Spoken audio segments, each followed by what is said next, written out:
The Secrets of Star Wars is brought to you by the Star Quest Production Network and is made possible by our many generous patrons. If you'd like to support the podcast, please visit sqpn.com/give. You're listening to The Secrets of Star Wars, episode 49. Hello there. It's a power that Jedi have that lets them control people and make things float. Impressive. Every word in that sentence was wrong. Help me, Obi-Wan Kenobi. You're my only hope. This station is now the ultimate power in the universe. I find your lack of faith disturbing. It's against my programming to impersonate a deity. That's not how the Force works. Force is with me, and I am with the Force, and I fear nothing. Remember, the Force will be with you, always. Hey everybody, I'm Father Andrew Kinstetter, aka Father Fett, and you're listening to The Secrets of Star Wars, where we talk about everything connected to that galaxy far, far away, including the deeper themes and meanings. And so today we are discussing Season 3 of Star Wars Rebels, Episode 6, The Last Battle. And so joining me today on the panel are, first up, we have Mike Creevy. Hey, Mike. Hey, everybody. It's good to be here. Second, we have Andrew Hermes. Hey, Andrew. Hey, Father. And third this evening is Angela Cialana. What's up, everybody? Oh, all sorts of stuff, and we're gonna jump into it. Yes. But before we jump into that, to let everybody know, we're recording this on July 13th, and so there was some news that dropped today that we want to talk about briefly. Star Wars announced today that they are releasing a new Disney Plus animated series, all focused on the Bad Batch. So the clones that were introduced in season 7 of the Clone Wars. It will follow the Bad Batch and as they try to find their way in a rapidly changing galaxy in the immediate aftermath of the Clone Wars. What are your guys' thoughts on this? I know we kind of talked about this before we started recording, but Mike, we didn't even talk to you about it yet. So what do you think? I'm pretty excited because those guys were so fun, and I know back when we talked about those first few episodes from season 7, and I know Angela had talked a lot more about like the sort of background of that, like those episodes that correct me if I'm wrong, but like the ones that they had kind of sketched out, you know, that they hadn't been able to finish at the time. So there's been this anticipation for them. It was my introduction to them because I hadn't really been familiar with that beforehand. But I just remember, like, really at the end of the I guess it was the 4th episode, you know, that season 7 kind of finished that arc off. And I just remember, like, really enjoying them so much and just kind of thinking, like, I really hope we see them, you know, I wondered if we'd see them at the end of that season or something, or they'd come back into it. So they didn't do that, but I think this is better. So I think it'll be just a lot of fun to have it be, as much as I love Rebels and Clone Wars, you know, to have it be related, but its own kind of thing will be pretty neat. Mm-hmm. I'm excited for the show. And I think that, I know we're talking, like you said before we recorded, you know, it's kind of a surprise. You know, we were kind of anticipating more announcements surrounding like new Star Wars properties, you know, new timelines. But again, like, you know, like Mike just said, they're a cool bunch to be around. And I think this was probably a decision they made fairly, you know, soon after the success or the popularity of the Bad Batch episodes of this past season of Clone Wars. So they're probably just piggybacking off that. And, you know, again, with streaming platforms, they can do an unlimited amount of shows, and with the resources that Disney has, they can try stuff. And, you know, even if it doesn't work out or fizzles, there's probably something that's going to be announced soon here that's going to make us excited about as well. So all in all, it's more Star Wars, it's more Clone Wars related stuff, so I'm pumped. Yeah, honestly, I think they watched the fan reaction, as you were saying, and they were like, dude, we could make a lot of money off of this. Right. There's so much excitement around these characters, and they are unique to, as you know, compared to each other.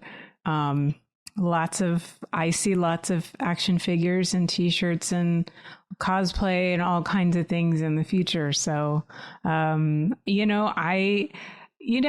It's news story. it's not new characters, but it will be new stories. So let's welcome it with open arms and see where it takes us.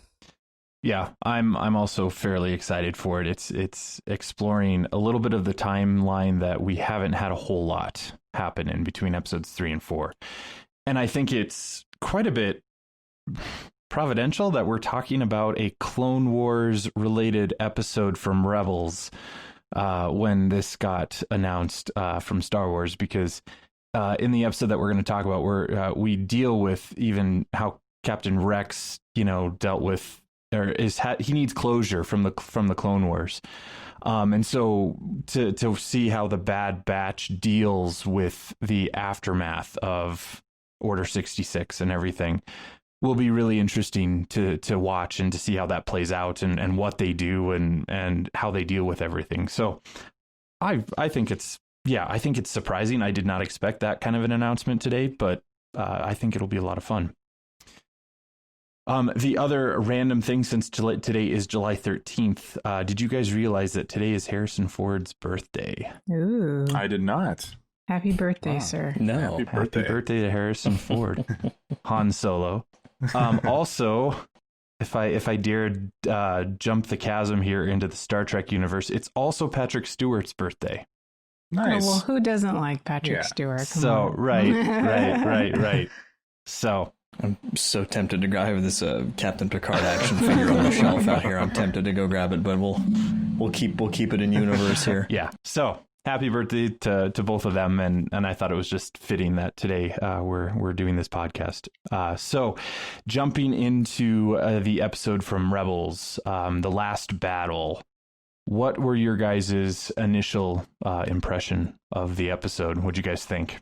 You ask us this question every time. Why do I not know what to say? I think, I honestly don't remember what my first impression was when I first saw this episode, but rewatching it, I was kind of surprised at how smart the Kalani character was, how intelligent he was, and also kind of how human it was in a way. And I thought it was also a pretty interesting sort of point along Ezra's character development arc as well. Because, we've kind of seen him before this as like the inquisitive, kind of hyperactive sort of kid, and almost like an Aladdin type of street rat character. And now we see him maturing more and even giving advice to his elders. And it's surprising, so it was neat to revisit this. Yeah, I think it was we'll get into the plot obviously as we go here, but just the themes that came up were interesting. What's funny is I kind of remembered I had seen it once before, watched it again this morning, and the episodes are all like 22, 23 minutes long without commercials and stuff, so like it's not. I found myself sort of surprised at how short it was. I feel like there's so much there that watching it the second time, it was starting to resolve, and I was like, wow, like they really covered a lot of territory here. And I'm looking at like the timestamp on it real quick because I was watching it on my phone, and I was like, wow, that was a fast 15 minutes, so they really managed to pack a lot of, I think, really interesting content into it, in terms of the bigger picture, like the bigger story, and some of those, maybe some of those unresolved questions that maybe some of us didn't know we had, or even if it's some questions about, the Clone Wars and war in general and all these kinds of things that maybe people weren't asking at first, it stands to reason that they're, good topics to kind of bring up to explore, further. And I'm not sure, I think this came out 2016. So it's, when did the last season, I don't remember when the last season of Clone Wars was on. Do you guys remember? Like before they got like shut down temporarily? It was like 5 years ago, I think 5 or 6 years ago. So was it 2014? Yeah. Yeah. So it wasn't like a huge gap, between the end of that and this, but I thought this was, in my opinion, it seemed like this was one of those ways to kind of like get some closure on it, maybe before they knew that they'd be able to actually also, kind of finish off, Clone Wars a little bit as well too. So, but yeah, overall, I really enjoyed it, and I think it's a good one to kind of open up some discussion about. Mm-hmm. Yeah, it's a great episode. It's one that I really never thought about. I remember watching it, when the episode came out, but watching it again, it's I just had a new appreciation for this episode because for this one, because it may have seemed like it was a filler episode, but it covers a lot of ground, like you mentioned, Mike. You have this sort of closure for Rex and this maturity, this more growth for Ezra, kind of being the decision maker, or the savvy one, not being the ultimate decision maker, but ultimately being the one that kind of is the smartest. But it was the Kalani character too, was like you said, Angela, very, very interesting. Sort of for a tactical droid. And you can see his thought process and how he's using logic and he's witty and dry, in that sort of way that we like our droids to be. Yeah. I'm not programmed to understand your humor. Yes. But yeah, it was. And it's an episode where you have the Republic, the Separatists, and the Empire all in one. So it's kind of a neat package for a Rebels episode that's just in the middle of a season that doesn't with nothing really earth changing as far as the general story goes. But it's it's neat. It got to play with all the characters and droids and ships that we know and love, and I get to revisit those sorts of stories that are familiar. So yeah, it was a great one to revisit. Yeah, you bring up an interesting point. It doesn't really advance the overall season-wide plot at all. They went there to get these proton bombs, and they actually leave without getting any of the proton bombs. In the Rebels behind the scenes video, the Rebels Recon. Yeah. I think Pablo Hidalgo was talking about how they were sort of looking at this as like a kid playing with a bunch of different toys. Like they were just bringing in everything. And so yeah, a filler episode, sure, maybe brings closure to really Rex, Kalani, and Kanan, because he was there for Order 66, even though he's just a Padawan. And Angela, I definitely kind of picked up on the same things that you did with Ezra as kind of being the key, I felt, because he was the one who hadn't experienced any of this. And so he's coming at this whole thing with a fresh perspective. I mean, the questions that he asks is almost comical, because like he doesn't know what's going on, and he's like, this droid, is it a bad thing? And Rex is like, yeah, it's a really bad thing, and he is the one, who comes up with the solution and the reason that they're able to find this closure. So it's really cool to see Ezra's growth, especially after knowing him from season 1, as kind of just the naive kid. He's grown quite a bit. So yeah, I thought it was really a really good episode on that front, and I got a lot more out of it rewatching it this time than when I saw it originally, because when I'd seen it originally, I wasn't invested in the Clone Wars, and so now that I have been, it's nice to, even for myself, to have a little bit of that same closure. And then I also, in my kind of initial observations, I said there are some great one-liners in this. There was so many that I think I bolded them in my notes, but there was so many good one-liners. So jumping into to the story arc, the synopsis is this: in search for arms and artillery, Captain Rex brings the rebels to an old abandoned base from the Clone Wars. They quickly find that they're not alone, however, and must once again face enemies from the past. So we open with the ghost descending onto the planet Agamar, and it lands near a former separatist supply ship, and Rex, Kanan, Zeb, and Chopper all leave the ghost, and Hera and Sabine are going to go raid a fuel supply depot, apparently. And immediately right off the bat, we get one of the best one-liners of the whole episode, because Hera's asking if they need help, or if they're sure they don't need help. Sorry, and Kanan responds with, "I'm sure everything will go horribly wrong." Like, of course. Sort of just like a standard summary of pretty much every episode, I think. But it's like he's not pessimistic. He's just like this is we've established life. This is how our day goes. Yep. And we already see Rex sort of dealing with, I don't want to say memories, but he inadvertently calls Kanan Sir and then General before he kind of settles on calling him Kanan again. So even Rex right off the bat from this episode is dealing with or falling back into some of the patterns of his life during the Clone Wars and under the leadership of the Jedi. And we sort of see that kind of played out through the entire episode.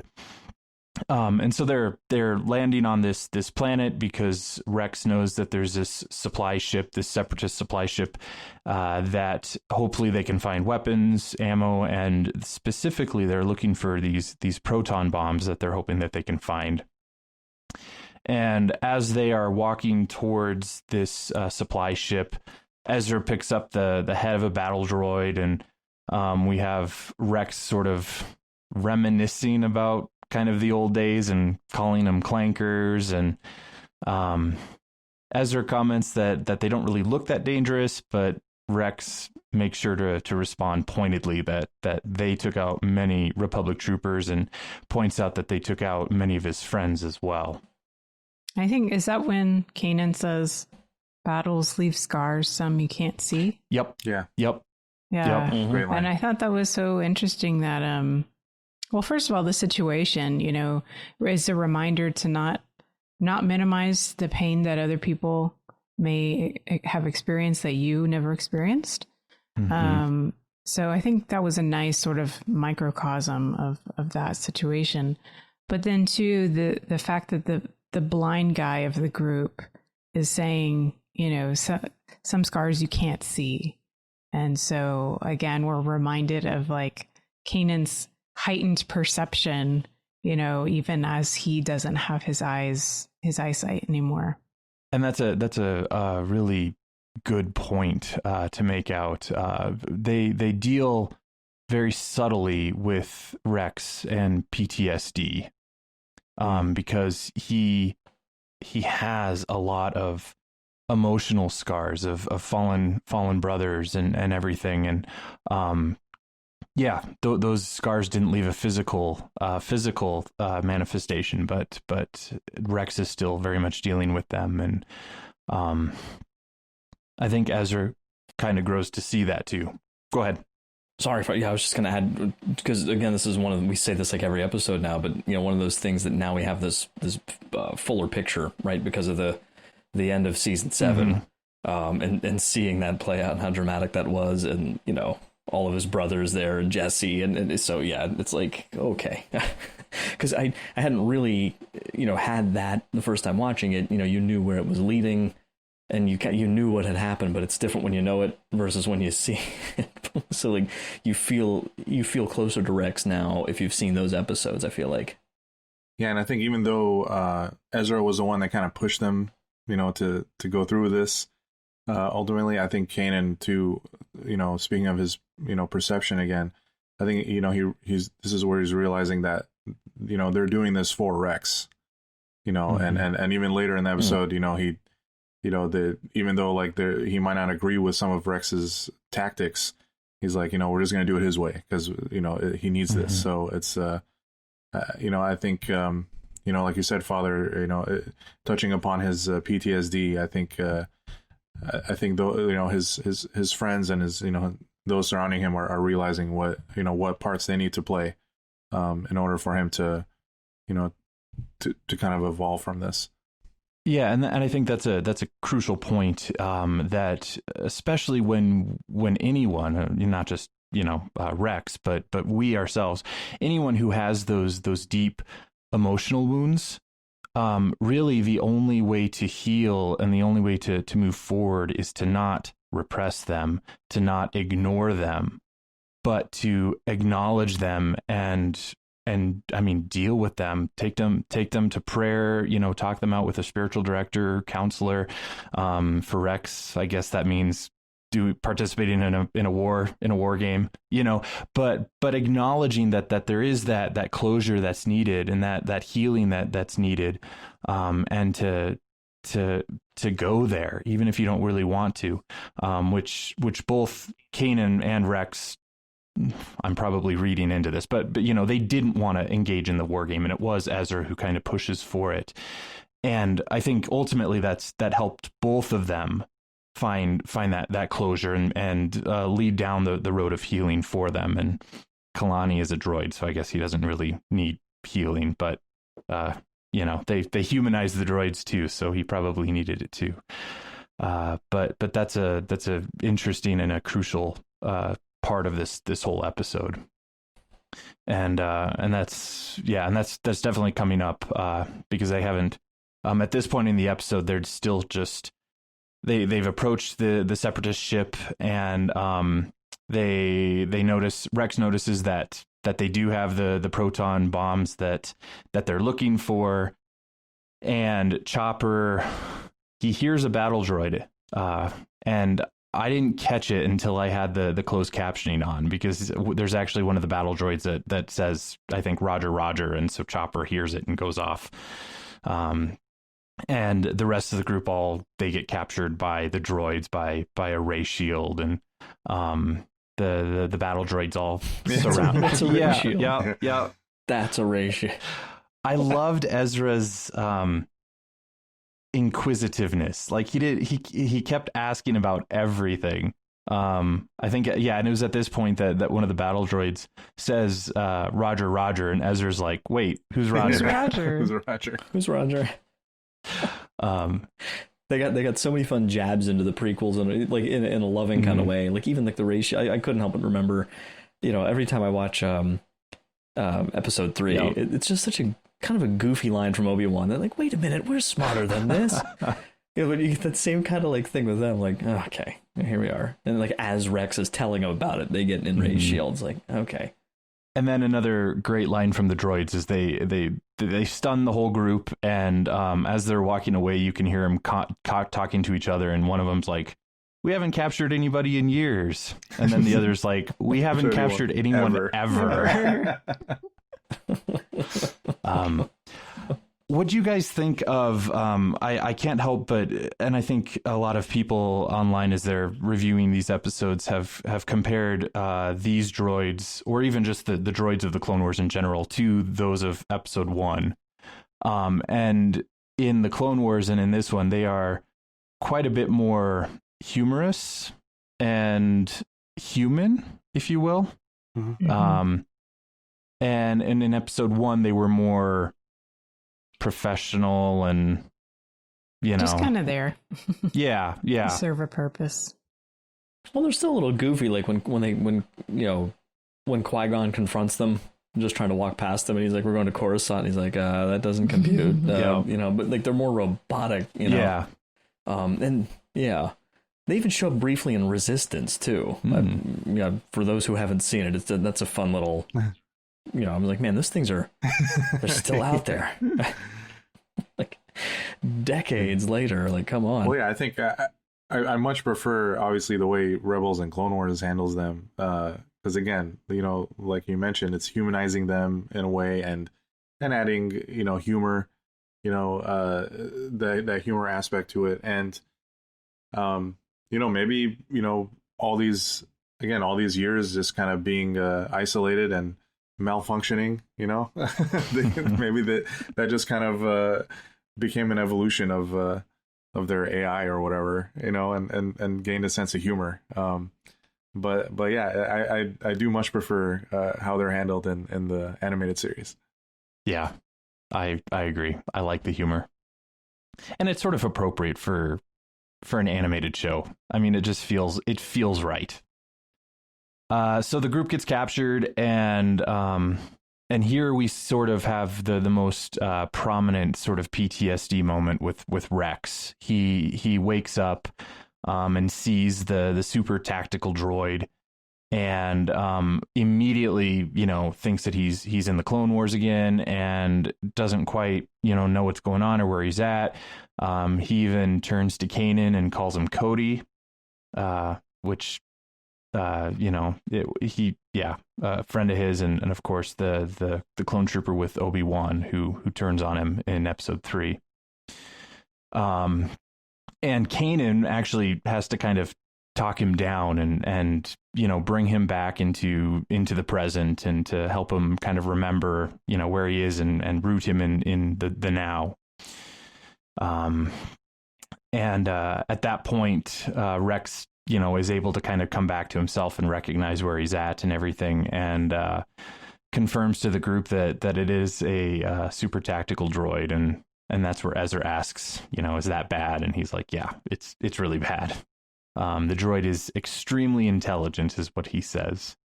And to point out, Kalani is that super tactical droid, and it's the same droid that was in season 5 of the Clone Wars. He was in a 3-episode arc, episodes 3 through 5, and I haven't seen that particular arc, but it involved Saw Gerrera, and they were training them to fight against the Separatists, and I think it ends with Kalani being sent to Agamar to await further instructions. So we have a connection now, a direct connection to the Clone Wars. And we know that Kalani and the droids never left Agamar. They were still, they stayed there the whole time, waiting instructions and calculating and strategizing, apparently. Very, very dutiful. Yeah.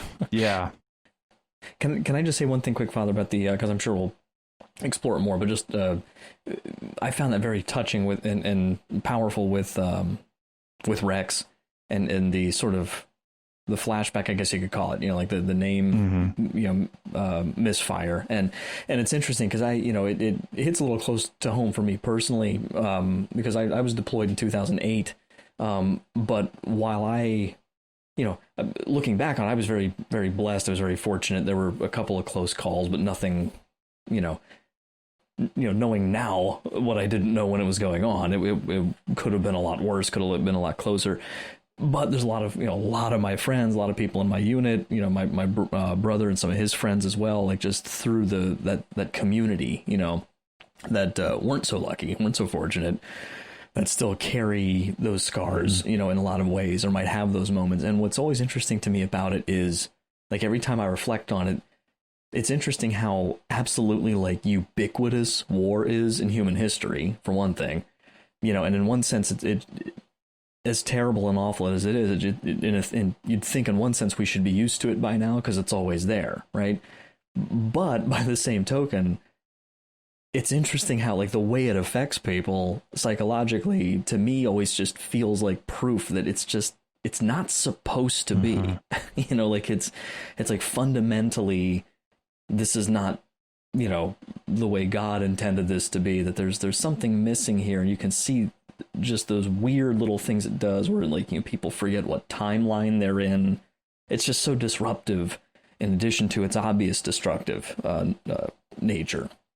So I thought that, for a show that we tend to see as a kid's show, I was like, wow, that was, like, so well done without going to a really scary place, for a kid that might be watching it, but it's getting them a very important message to think about. This isn't something to take lightly, and to show respect for those, who have been through something so terrible, and you may not be able to understand it, but, they're dealing with it. And I feel like Kanan was the best voice sort of for that through the episode, like, to Ezra, just like, give him time, this is a big deal for him, that kind of thing. So I just wanted to mention that. I just thought that was really well done. Yeah, I think that's one of the key points of the whole episode is, and I mean, we of course know that God made us out of love for love, you know, and so like when I keep going back to that, like that's one of the most foundational truths of who we are. And war is I mean, it's so contrary to love, where you're killing and you're you know, fighting and you're suspecting the worst in other people, and you're, you know, living in this tension of malice. And yeah, I mean, that's where that's where the wounds come into play. You know, if we lived in a world where we perfectly loved one another, there would be no wounds. I mean, that's what heaven is this, you know, complete and utter perfect love between one another and with God. But on this world, we have the brokenness of human nature, we have sin, we have conflict, and it's destructive. And yeah, for being a kid's show, it does a really, really good job of not being preachy, not being insensitive. Even Ezra's sort of inquisitiveness doesn't feel disrespectful, you know, and Kanan, yeah, I think does a really good job of recognizing Rex's situation, probably because he relates to it a little too well and is able to kind of be that bridge between the two. So, yeah, I think. And it shows how far Kanan's come, because he wasn't exactly friendly with Rex. Yeah. Just a few episodes ago, you know, and he's like totally his like advocate like the whole way through this. Ironically enough, we're now season 3, episode 6, and I think Rex was introduced at the beginning of season 2. So, but yeah, there's immense growth there, and I love. Angela, you had mentioned this earlier. Kanan's blind, and yet we see this incredible. He can see, in a more metaphorical sense, way more than he ever really could. So it's really cool to kind of see that played out. So at this point, the Kalani tells them, and I love his sort of matter-of-fact way that he tells them that, you know, near the end of the war, the droid army outnumbered the Republic units, and their probability of being defeated was only 23.6% chance. And so he is convinced that the Separatists should have won the war, and says that the Jedi betrayal ended the war for much of the galaxy, and that when the shutdown command was issued for the droid army, Kalani assumed it was a Republic trick and prevented the shutdown command. So that's why he and his group of droids have been active ever since and not shut down. And so what they want to do, or what Kalani wants to do, is he wants to engage Rex, Kanan, Ezra, and Zeb to some degree in a war game to end the war as he had planned it. He wants a Separatist victory. And we have this exchange, and Rex and Kanan don't want to give in to this, and that's when Ezra jumps in and says that he wants to do this, and he wants to do it because he wants to help Kanan and Rex with this last battle. After hearing about the Clone Wars from them, he wants to help them with this last battle. I thought it was comical that Zeb doesn't at all want to participate, and Kalani's like, yeah, you're right, you weren't in the Clone Wars, your species weren't, so you're going to be the hostage that the Jedi have to rescue. And it's so like, because he just calls him by his species. He's like, you're correct, Lasat. Like, you're not like. It's like setting a chessboard, and you're like that has dust on it. You know, it's like, it's been so long. He's like, no, you go here and you go here, and you know, like his own sort of PTSD, but for him it's like a math problem. It's like, no, it should not have happened. And that's how he approaches everything. I mean, you know, he's very he's already calculated the probabilities. It's funny, he says that the Jedi rescue is a recurring scenario based on 132 battles he has reviewed. Little behind Easter egg, I think, here. If you consider the 2 episodes that disappeared, part 1 and part 2 from season 6 of the Clone Wars as one episode, there are 132 episodes total in the Clone Wars. So, you know. So he's been watching the show. Yeah. Another awesome one-liner to Kanan. Kalani asks, Jedi, is this your Padawan? And Kanan says, well, most of the time. So he sets them up, and I love your analogy of a chessboard. He has all the pieces in play that he wants. He has a Jedi, he has a Padawan, he has a Republic captain, and he has a hostage, and he has his droids, all in play for this battle. And so they reluctantly decide to agree to do this as the best way to get out of their current dilemma. Meanwhile, Chopper is off on his own, and he finds a Separatist shuttle and powers it up. And I love how he hits it when it doesn't fully start up, like any good mechanic. Just hit it and it'll work. He powers up the shuttle and uses it to send a distress signal out to Hera and Sabine, which, of course, we sort of knew this was going to happen. Hera and Sabine are caught up in their own battle and are not going to be able to come to Agamar to their rescue. They were ambushed by Agent Callus and Governor Price as they'd gotten fuel for the rebel fleet, and so they are being chased down by the Imperials. Another fantastic line between Hera and Sabine. Hera says, if Kanan needs help, he'll call us. And Sabine says, since when? And Hera says, fine. If Chopper's in over his head, he'll hide and call us. And that's more believable. Yes. Which is exactly what happens. Yeah. Kanan didn't at all reach out. Of course, he didn't really have I guess maybe he'd have the opportunity to. Either way, Chopper is the one who reaches out with the distress call. But that distress call is intercepted by the Imperials, and Price orders deployment of Imperials to go to Agamar to check this out. Yeah, it's funny. Father, I just want to mention that, with Kalani setting up this war game, it reminded me of the movie War Games.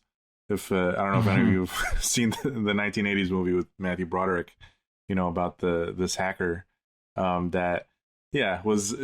at first they think they're just doing this game, just to test their hacking skills or whatever as a competition, but they're actually, it actually implicates or they become in control of actual nuclear weapons. So this kind of reminded me of that, because it's like, well, Kalani just wants to play this game, even though it can cost their lives. He wants to play this game just for the sake of, like, who had the better tactical, strategy. But little do they know, now with the Empire, intercepting the signal, they're now involved, and they're going to add their little, pieces to the puzzle. So it becomes an actual threat, as we'll get to at the end of that. I guess that goes to show that to Kalani, they're all just things in his game, and it just reminds you that he is a droid. He doesn't care if somebody dies. Okay, that's just part of the way things happen, and there's no emotional, implication or effect on him. And it's probably like how he's programmed to know that they've won a battle. Is like, who had the better strategy. And it's funny. It's not like, who came out like actually winning at the end, or who had more survivors, or whatever. But it's just to him, it's like, who came out the victor.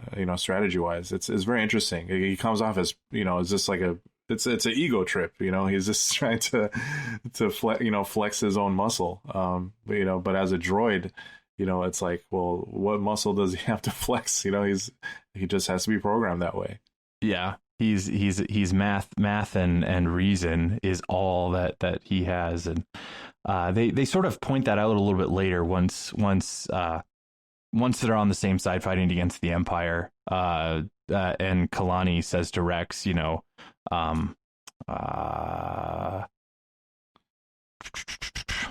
shoot, I just had it. Yeah, I've never attempted such a desperate strategy. And Rex says, well, that's why we always won. And of course, Kalani responds with, well, not always. But the point there is that human ingenuity is something that Kalani and the droids don't have. And often it's that human gut, that ingenuity, that unexpected, human nature that we have is what often can win the battle. So even if the probability is against you, which it often was against the Jedi, the Jedi often came out on top. And Kalani actually, it's cool that you mentioned that. Kalani actually shows a little ingenuity, as we'll find out. When he's discussing, how they're gonna, use those proton bombs. We'll get to it, but yeah, it's kind of a clever thing that he comes up with. Mm-hmm. Yeah. We'll definitely get to that, but the war game happens first, and the objective is simple. Rex and the two Jedi are to fight their way back to the command center and rescue Zeb, the hostage. And so Kanan lets Rex take the lead since he has more battlefield experience, and so Rex wants to start and to be aggressive and to surprise the droids, and we see them start to fight against the droids who are now pouring out of the hangar. And so they do fight their way into the hangar, but they also notice that the droids aren't acting as they normally do. Normally they would be sent out kind of wave after wave after wave, and that is not what's happening. And so they conclude that Kalani has had all this time to think and to replan and to come up with new strategies, and so they're suspecting that he's come up with a new strategy to try to win this battle. And so we have an interesting comment that's made there, is that they mention that Kalani wants to win and his programming wants to win, but then they also mention that in regards to the clones as well, that the clones were bred for combat just as the droids were. I think we just mentioned that, but the difference being, of course, is that the clones aren't just robotic programmed into it, but the clones have human nature and have some of that ingenuity, and Rex isn't just a automaton. So they fight their way into the hangar, and at that point, Kalani sends the destroyers to go in and take them out. And so the destroyers go onto this catwalk above the hangar and start shooting at Rex and the Jedi. And since they can't get through the shields and destroy the destroyers, Ezra suggests to use a crane that he sees in the hangar to take out the catwalk and destroy them. So they decide to do that. Rex and Kanan run the other way to draw their attention away from Ezra, and Ezra moves off the other way. And Kalani says, the Jedi have split up, as they do 76% of the time. Another mathematician's comment there. On his way to the crane, Chopper gets a hold of Ezra, shows him the shuttle that he had started and used to send a distress signal. And so Ezra tasks Chopper to get the shuttle up and running for their potential escape.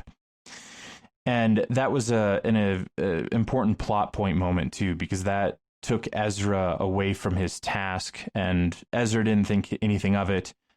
Ezra goes back, and of course Ezra's delayed because Chopper pulls him away, and Rex then is impatient, and because things aren't going exactly according to plan, and Rex ends up being shot, but his Generation 1 armor holds up just fine. Ezra does then use the Force to move the crane, and he knocks the catwalk down, and it destroys the droids.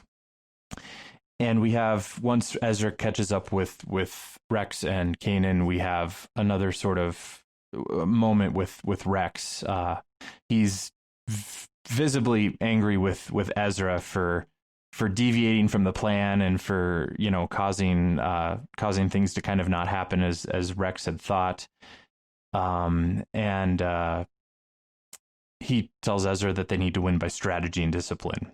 And that's where we have one of the moments with Kanan, who's, very gentle with Ezra and telling him it's not Ezra's fault, but that Rex has this need to finish the battle his way. And that kind of goes back to what we were talking about, is, Rex is dealing with all of this and trying to work through it. And it has nothing to do with Ezra, but Rex has to deal with his own issues there. As they are heading back to the command center, they are ambushed by more destroyers, and something interesting happens here. They use the Force to push them, and that actually takes down their shields, and Rex picks up his helmet, which was knocked off, and throws it at the second one, which takes out the shield, and they're able to destroy them both. That Gen 1 armor, man. Yeah. Yeah. A little unceremonious, but very effective. Well, and Rex even says something to the effect of like, "Oh, that actually worked," and takes it out. But we find out very quickly that it shouldn't have worked, and Kanan recognizes that the only reason that it worked is that their shields overheated because they're too old, and so the droids are malfunctioning. And Rex says, "Just like me." Yeah. Yeah. Kalani and Rex are both. They need closure. They get to the command center, and Rex claims victory, and of course Kalani disagrees, and Ezra jumps in and comments that the droids are so old that they may have malfunctioned, and that's the only reason that they didn't win. So then Kalani claims victory, more on a technicality than anything, but he's trying to claim the separatist victory. And it's at that point that Ezra, being the young, naive, innocent one, has the most profound wisdom out of all of them. And he manages to ask some very pointed and crucial questions. He makes the comment that that Kalani's victory isn't true either, that nobody won, and then explains, especially for the Clone Wars, the Jedi were wiped out, the clones were decommissioned, the droid army was shut down, and then he asks, the Clone War ended, but why? If none of you won, who did? Which I think was a question that both probably Rex and Kalani avoided asking themselves. It was, during the Clone Wars, it was, they were just trying to destroy as many droids as possible or destroy as many Republic units as possible. But after Order 66, they probably never asked that question, who actually won the Clone War. Yeah, they were just following orders. Yeah. And Zeb, of course, has the answer, the Empire. I put in my notes that actually, it's Palpatine. He's the ultimate one who won because he was playing both sides of the war from the beginning. And I think later on even, and we'll get to it, but Ezra makes the point that the Clone Wars was orchestrated with the intention that neither one of them would win. Like, they weren't meant to win. And so it was important for them, Rex and Kalani, to be able to face that truth and to acknowledge it. But at this point, the Empire shows up, and we we have the awesome sort of, turning of the tables here, and the droids and Rex having the opportunity to come together and work together against their common enemy. And I love how logical Kalani is. Rex is hesitant, but Kalani is able to use logic to recognize that, you know, his whole goal was to destroy the tyranny of the Republic. And then he is able to make the connection that the Republic became the Empire. Therefore, the Empire is now the enemy. Like, I accept your logic. Yeah. It's very Spock-like. Yeah. Lack of emotion there, and just, yeah, okay.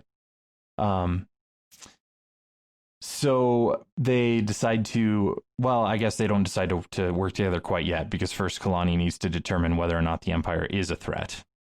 And we have the wonderful welcoming party of droids that goes out to the stormtroopers. Those poor guys. They're so happy, you know? They're like wandering out and waving, hello. Yeah, hello. Yep. And you get the impression that the stormtroopers this is not their first rodeo running into old battle droids. Like, you know the drill. Yeah. they say something more or less to that effect, like, you know the drill. And then they take out the poor battle droids, which were, yeah, so incredibly polite. And of course, this, you know, stormtroopers can hit whatever they shoot at as long as it's not a main character. Yes. Like, I don't know what the training is, but there's been so many jokes about that. Even in The Mandalorian, I love that they don't even say anything. They're just like, I don't know. Maybe it was because they were so close to the battle droids. Yeah, that's what I was going to say. Yeah, that could be. I was like, because the Mandalorian really makes the point that, like, whatever they're aiming at, they just don't hit, which is a brilliant joke.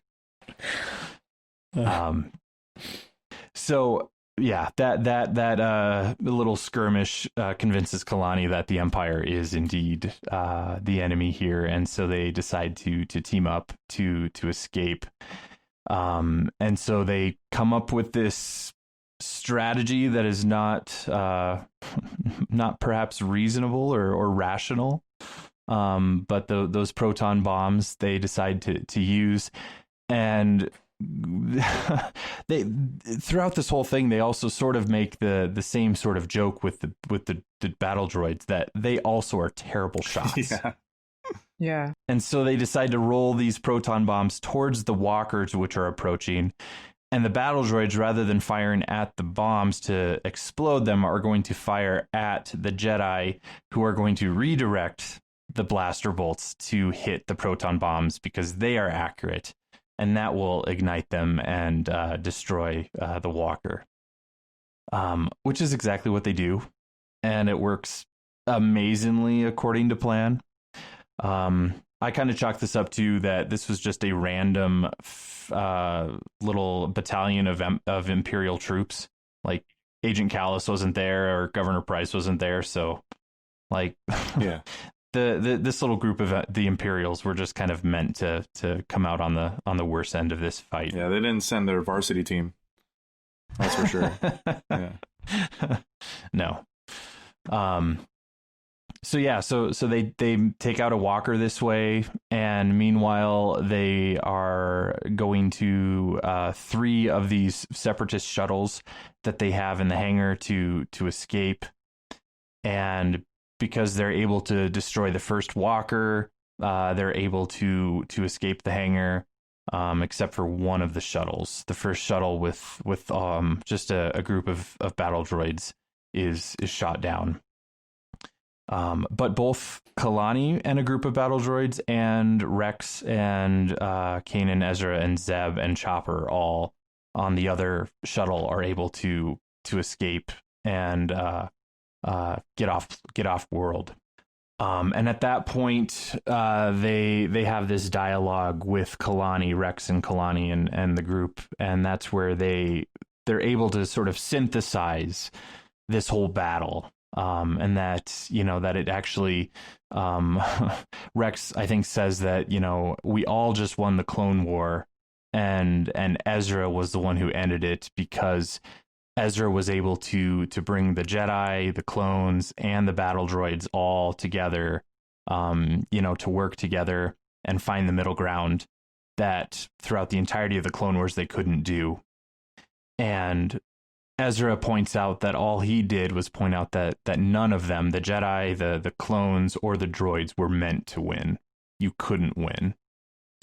And that realization, is able to bring that closure that they need, which I thought was a really good way to kind of synthesize the whole complicated politics of the Clone Wars, and to bring Rex's character and Kalani and Kanan to a bit of closure. What did you guys think about that kind of synthesis of the entirety of the Clone Wars? Well, I thought it was having Ezra be like having his perspective be the one that kind of wins out. It kind of shows again like that, when you're in war, or when you're in like, in the times we are now, in very heated political and social, debate, that, there's two extremes. There's, left versus right, Democrat, Republican, whatever side you're on, pro-choice, pro-life. It's like, there's no room for nuance, and there's no room for like the moral high ground. It's like either one side wins and the other side loses. There's no way for everyone to win. It took someone that like Ezra, who's neutral and who is innocent, and who's just looking at the logic and morality of it, and came away with, it was very easy for him to come to those conclusions. It wasn't like he had to think it through all that much. So it kind of shows you like how blind you are when you're just on one side of an issue, or on one team, or whatever you want to call it. It just shows you how blind you could be. And I think that's a good sort of commentary on, in today's society, where, it's so much like, oh, we have to be right. It's like our side has to be right in order for us to move forward. That's how Kalani thought. He had to be the one with the best strategy, and then, Rex had to be the one to do it his way and to win. So having Ezra be the one that kind of figured out how everyone could win in the end, or at least move forward. It just shows like how having that outside perspective, thinking outside of the box just for once, and I think that's something we can all do. It's like get out of our bubble and just think about, like, obviously as Christians, to think about like, okay, what is the right thing to do? What is morally, what would God want us to do in this situation? What would he will for us? And what does God teach us? And how does the church guide us? So I think, that's just a good lesson to learn, I think at the end of the day. So I think the episode did a great job of showing that. Yeah. Going back to today's situation, I definitely saw that. We're recording this during the pandemic, and there's been a call for a global ceasefire because of that. And so people, leaders of nations are having to make that decision, leaders of organizations that may cause violence, it's kind of like Father was saying at the beginning, that in war, you have to suspect the worst in others. And yeah, I think that connects with what you're saying, Andrew, that, right now it is very polarized. And I think a lot of us have gotten into that mentality of expecting the worst in someone, assuming that someone has certain motivations, certain intentions, certain beliefs, whatever, that do not jive with what we believe or what we think is right, et cetera, et cetera. But, as Christians, we're actually called to do the opposite. We're actually called to assume that someone has the best of intentions. And that is very difficult right now. It's almost like an ideological war that's going on. And yeah, it's like we're in a battlefield, and we have to sort of rethink and be open, just like the characters in this situation, to say, okay, who is my enemy? Who are my friends? at one point, I don't remember who it was, but during this episode, when they were discovering that they have to kind of work together, somebody says, well, that takes trust to a whole new level. Yeah. You know, and I think that's what we're called to do right now, you know, to really swallow our pride, to not necessarily rely on our own knowledge, on our own experiences, but to open our hearts, our minds to other people in our lives, and to really be willing to say, okay, maybe I need to listen a little bit more, you know, like Ezra, when he was kind of getting chewed out by Rex, he didn't bark back at Rex, and he wasn't defensive, but he listened. And, I think that's what we need to be doing with each other right now. I don't really have much to add. I would just kind of echo what you guys were saying, in a strange sort of roundabout way, which I didn't anticipate, through Maz Kanata, who's not in this episode, but who I love. It's such an important line, I think, in terms of in the films, when she's talking at the table, you know, when they go to visit her, and, you know, Finn and Han and Rey, and they're all sitting there, and she talks about, you know, war and conflict, and, you know, the question comes up, like, which war, like trying to clarify, like, which war, and she's like, you know, the only one, like the one between the, you know, the light and the dark, right? You know, it's so she has this wisdom that, you know, she's seen this fight between, you know, Jedi and Sith, and she's been around for a long time. She's seen all these different manifestations of it, and then in each manifestation of it, there's at least the tendency, you know, to get so fixated on this particular manifestation of it that you miss what's making that. And this, you know, I brought it up because I don't have Bible verses memorized as much as I'd like to, but Ephesians 6, right? Our struggle is not with the flesh and blood, but with the principalities, powers, with the, you know, world rulers of this present darkness. I'll never forget a talk years ago. Peter Kraft was going, I think I'm going to mention this before. He's going down the list of like he builds up this whole thing, like who our enemy is. And he goes down the list, and it's brilliant the way he did it, you know, and there's a good like 2 minutes where he's like listing like one group or one terrorist organization or one, you know, like political, you know, wing or whatever, like one after the other, that as he's building it up, like I'm sitting there listening to him like, oh yeah, here, it's these guys, you know, and like taking that bait, and he threaded it so well, and he goes through and knocks them all down, and he gets to the point in this talk where I'm kind of like, wait a minute, who's left? You know, like he's basically knocked all these down, and he's like, our enemies are demons. And I feel so stupid because I'm sitting there when I hear this, and I was like, oh yeah, those guys. Yeah. You know, but it truly, like the first time I heard him give that talk, it hadn't crossed my mind. And then ever since, it's years now that I try to like at least keep that in the back of my mind, that it's like, you know, the same evil that sort of motivated the Holocaust, the same evil that motivated child sacrifice, you know, in you know, Aztec times, you know, like you go down all of these different terrible things that have happened, like those forces are still out there, right? Like they don't sleep, you know, they just sort of change their tactic a little bit, and they're very good at influencing us and our fallen nature. And so I think the only thing I would add is just another scriptural thing, the whole, like, instead of getting so fixated on what's wrong with my brother, right? Like the splinter, right?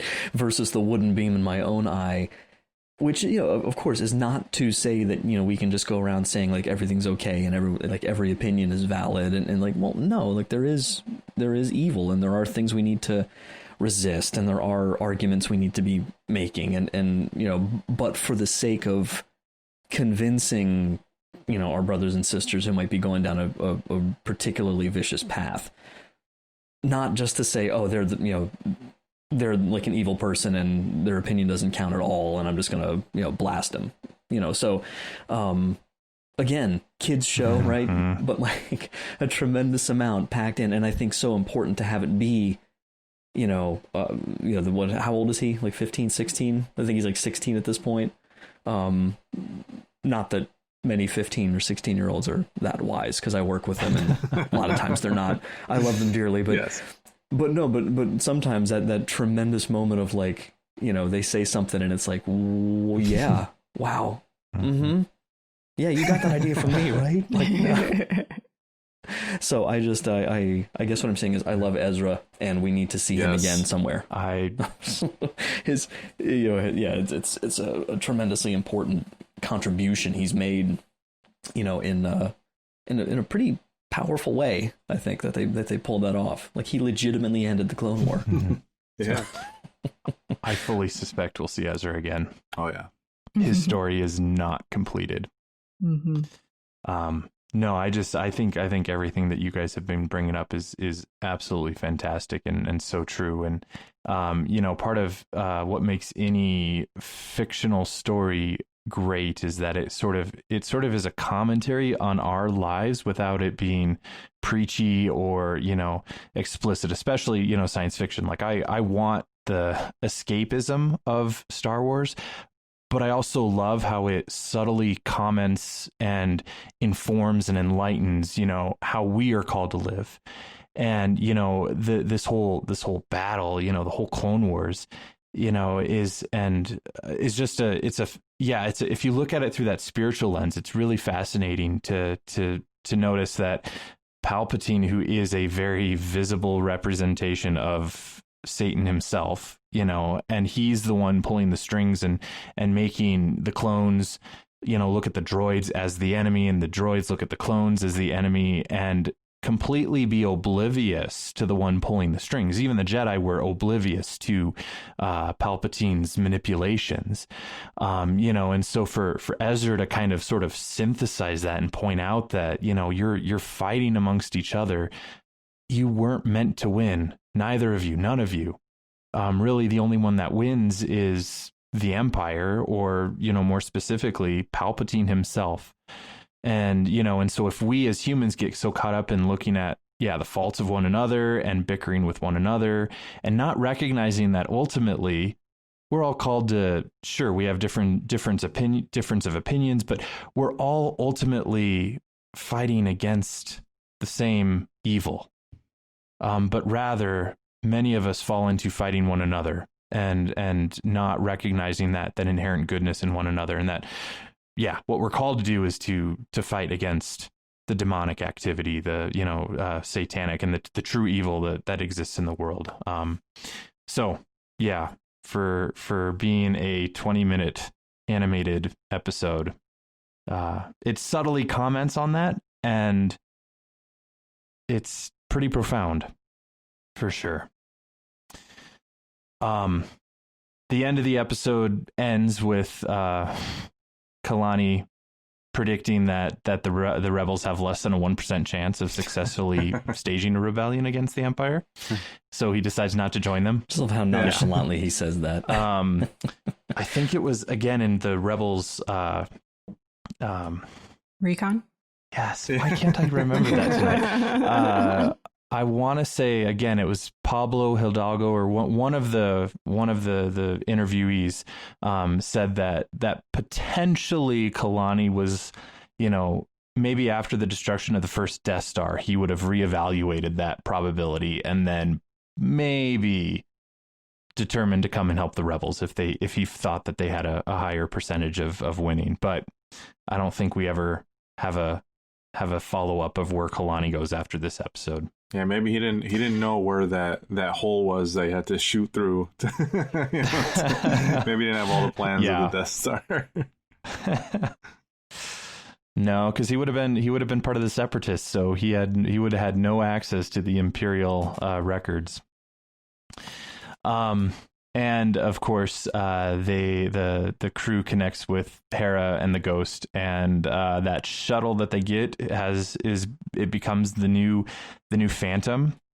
The original Phantom was destroyed in the Rebels season 3 premiere episode, and so this becomes the new Phantom that Sabine gets to give a new paint job to.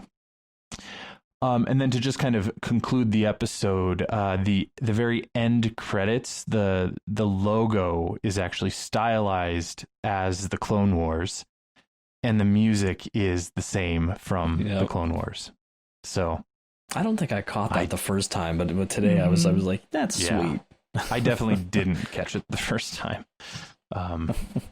So again, kind of pulling it full circle back to the Clone Wars and all the closure. It's the little things. Yeah. They're fantastic about doing that, which is so cool. Any final observations, thoughts, comments? Yes. About the episode? Since our listeners span different age groups, different walks of life, and so forth, I thought it was worth mentioning that, if you or someone that you know has gone through something very difficult, something that causes them a lot of stress, pain, wounds. This was a TV episode, so it's going to take a lot longer than just one time around of confronting their pain for them to get through it. And, I'm somebody who's experienced trauma, and, 10 years ago, it still affects me, when I get in those situations, even with counseling, even with spiritual direction, even after all that time. So it's a process. So I thought that was worth mentioning, especially if you're younger and, you don't understand that. And then also, we talked about demons, and, sometimes that can be scary, and, all those painful things can be scary too. But there's 100% chance that Jesus wins in the end. Yes. That Absolutely. Good wins in the end. And so we don't have to be afraid. We don't have to worry that, everything's going to turn out bad.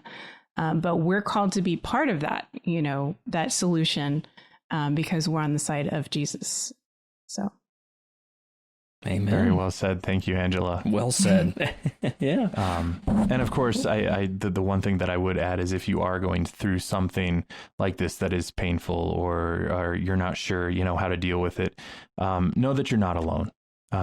Jesus is, of course, with you, but so are we as the body of Christ. And, we support one another, and, you're always welcome to talk to your local priest, or to reach out. We're all in this together, and we're going to help one another. Bring the healing that Jesus has brought us, to one another. So, reach out if you're in that kind of situation, and know that Jesus has already won the battle, and we are able to participate in our own little way as we continue to live our life as well. Well said. Okay. I think that is it from us. So listeners, definitely let us know what you thought of this episode of Star Wars Rebels. And you can do that by emailing us or commenting on our Facebook or Twitter page and letting us know that way. Our email is starwars@sqpn.com, and you can find StarQuest on Facebook at facebook.com/StarQuestMedia, and on Twitter at SQPN. And so now, like always, we would like to take a moment to thank our patrons who make it possible for us to create the Secrets of Star Wars, including this week, Will W., David W., Frank R., Victor S., and Meg S. Their generous donations at sqpn.com/give make it possible for us to continue the Secrets of Star Wars and all the shows that we do here at StarQuest. And you can join them by visiting sqpn.com/give. And your donations and generosity are absolutely crucial and essential for us to continue these podcasts. So please, please, please, if you would like to support us, please do. Also, be sure to subscribe to the show in Apple Podcasts or any of your favorite podcast players, Google Play, Stitcher, TuneIn, Spotify, iHeartRadio, etc. And you can also find us on the SQPN YouTube channel. Just be sure to click the bell to get notifications when we release new episodes. And you can find all of our previous episodes at sqpn.com/Star Wars. And so we will be back in 2 weeks when we will continue in Star Wars Rebels by seeing more of Rex, by reviewing Season 3, Episodes 12 and 13. This is the Ghosts of Geonosis, Part 1 and 2. So until then, Mike Creevy, thank you for joining me and sharing the secrets of Star Wars. Always a pleasure, Father. Thank you. Absolutely. Andrew Hermes, thanks for joining us this evening. Roger. And Angela Cialana, thank you for joining us as well. It's been a good one. Thank you. And once again, I'm Father Andrew Kinstetter. Thank you for listening to the Secrets of Star Wars on StarQuest.